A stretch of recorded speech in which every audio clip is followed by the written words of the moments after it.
Во општина Кочани започна замената на старите и дотрајни улични светилки со нови штедливи лед светилки.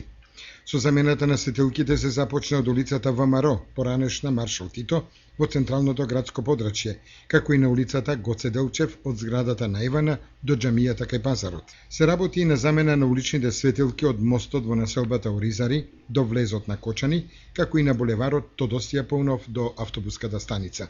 Работите на замената на светилките од уличното осветлување во Кочани и населбата Оризари ги реализира компанијата Минеу Шредер од Белград, со која општината Кочани потпиша договор за реализација новој комунален зафат. Со замената на светилките на неколку улици во градот Кочани се започна со реализацијата на договорот, кој е во вкупна вредност од 52 милиони и 510 илјади денари, и со истиот ќе бидат заменети 3125 светилки со нови лед светилки во Кочани и населбата Оризари, истакнуваат од општина. Со ова се добива зголемена осветленост во градот и заштедата на електричната енергија ќе биде до 65%. Средствата ќе се обезбедат од тековниот буџет на општината со плаќање на комунална такса за оваа намена.